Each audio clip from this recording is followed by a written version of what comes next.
In this video, we're going to cut, weld, and manufacture a new counterweight for a Greenard No. 4 Arbour press. The reason why I have to make this is because tragically I lost it during the move, but lucky for me, on the hobbymachinistforum.com, I bumped into Will McRae, and he got me all of the specific dimensions that I'm going to need to build this. Now, I bet you're probably starting to wonder how I'm going to build that big chunk of steel out of what I have here. But basically, we're going to sandwich a bunch of pieces of metal together. We're going to cut the first one out here, then cut the next one out, and on it's going to go. But we're going to have a few little problems along the way, and we're going to talk about them as we come up with them. Now, surprisingly enough, one of the biggest problems that I had with this was not having a clean tip on the torch. Now, as you're going to hear this cut through this, you're going to hear that pop, pop, pop noise. This is specifically just a dirty tip,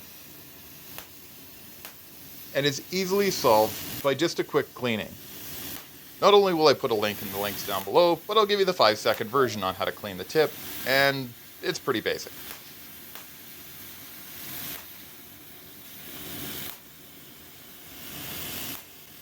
So I had another small challenge. What I did was I got a little bit overzealous, a little bit cocky, and I increased the speed on the cutting. And eventually it hits the mill scale, and then it just decided to stop cutting. But that's actually not that big of a deal, really. What I'm going to do is I'm just going to waste a little bit of gas. I'm going to go back all the way around to the beginning, and then I'm going to hit the pause button, and then I'm going to do my preheat cycle, hit start, and we're going to continue on. The only problem is there was a little bit of a blip where I cut it, and you'll actually see that where this falls off right about now, and it didn't cut clean, but that was easily remedied by just kind of bending it back and forth. So we're going to cut this in increments. We got a 1/4 inch before this. This will be a 1/2 inch plate. Then we're going to move to 1 inch plate, and then 1.5 inches finally, which is pretty darn cool.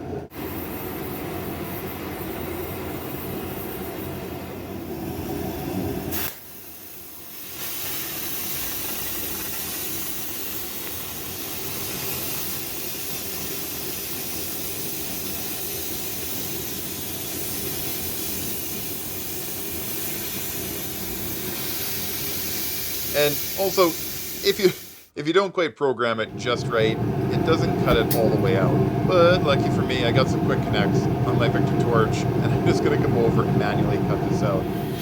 Keep in mind as well, this is just a counterweight as well. So if I cut a little bit too much of this corner off, no big deal. We can just weld it back up. For worst case scenario, we'll throw some Bondo on there in the end. Now, I've been tripping over this piece for probably about a year now, thinking one day I'm going to carry it into the back shop and make something out of it. And today is the day.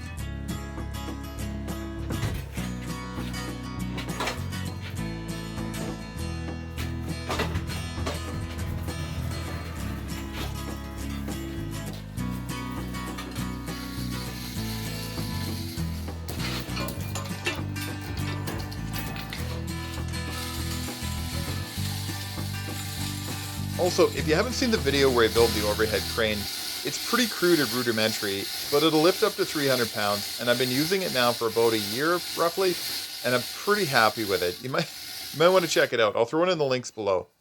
So, you see, this is where the project got a little bit exciting. I don't normally punch holes through 1 inch thick steel with a torch, and if you don't do it quite right, it's going to throw molten slag and junk everywhere. And hindsight's always 20/20. I was having coffee with one of my welder friends at work, Dean, and he said, well, why don't you just drill a hole in it before you start cutting? That's what we did back in the other shop that I was working at. And you know what? I kind of wish now I had, because I wouldn't have had this problem that we're having right now. But you know what? We're going to overcome this, and luckily we got enough metal. I'm just going to move it up probably about a 1/4 inch, and then we're going to preheat and do a start. But this time we're going to actually use a shield, and then I'm not going to get hit by all the molten slag.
At first when I started cutting metal in the shop with the torch, it was a little bit daunting and a little bit scary. So when I first started cutting in the shop, it was pretty daunting and pretty scary. And I've taken a lot of care to make sure that I don't burn myself down. I'm sure you've noticed the rock board along around the edges, and there's usually a pretty big sweep up, especially if I'm using the router prior. Now, in one of my later videos, I'm actually going to build a chip tray for this, or should I say like a water bed for it, where I can fill it up with water, and then all of the hot sparks are going to get put out right away. Well, most of them. Now, the next step, we're going to cut the 1.5" plate, but if you're getting bored of the cutting process, and you want to get to the welding process, scroll ahead to the 10-minute mark, and I think you can scan through it. But the 1.5" plate's pretty darn cool.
Now, check this edge out. This is 1.5" plate, and there is very, very little kerf on here. And like guys that are used to cutting stuff by hand with a hand torch are not expecting this. And neither was I when I first started doing this. So I got a comment from one of my viewers the other day, and it was a good comment. He said, "Ryan, you talk too much." So we're going to try something a little bit different. I'm always open to constructive criticism. So I do read all of the comments in the comment section, and don't worry, I have pretty thick skin. And if you throw some comments down there, let me know what you'd like to see, what probably could be better, and it's only going to make better videos for everyone. And without further ado, let's just play it out and see how it goes.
couple design changes that I would do in the future. I'd probably cut it right to size. It was pretty good cutting, and the kerf wasn't too bad for this job.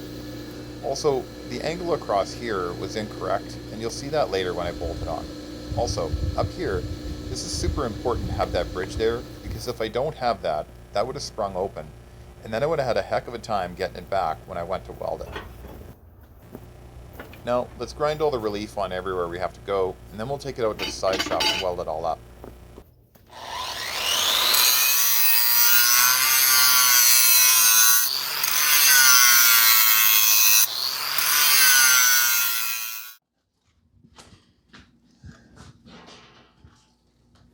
All right.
Perfect. That's looking pretty good for now. We're just going to come over with an angle grinder, and then we're actually going to take it out, and we're going to put some auto body filler on this. You know what? I think I forgot one thing though. I got to cut some ribs that go in here just to make it look more decorative like the other one. So let's do that right now before we shut this all down.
one of the essential tools if you're not good at putting Bondo on. And by the way, before anyone kind of poo-poos me on this, all of your machines, just so you know, like your lathes and mill machines, they all have Bondo on them. There's always casting defects and stuff. And if you're ever to start stripping down your machine, you're going to find Bondo underneath or some type of filler. So let's get at her without further ado.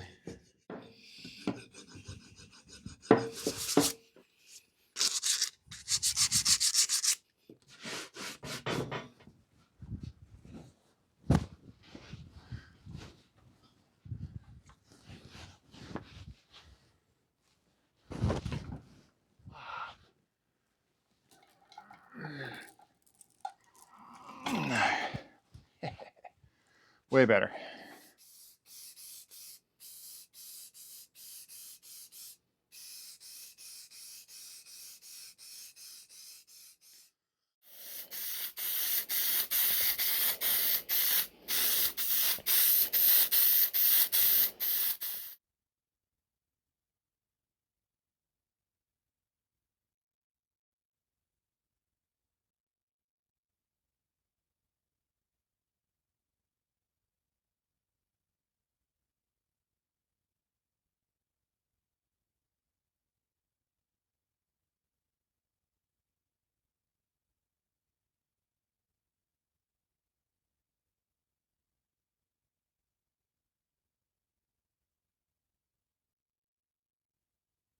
Hey, I'm glad you enjoyed the video. Hey, don't forget to throw your comments down in the comments section. And if you liked it, hit the like button. I'd really appreciate your feedback. And we'll catch you on the next one.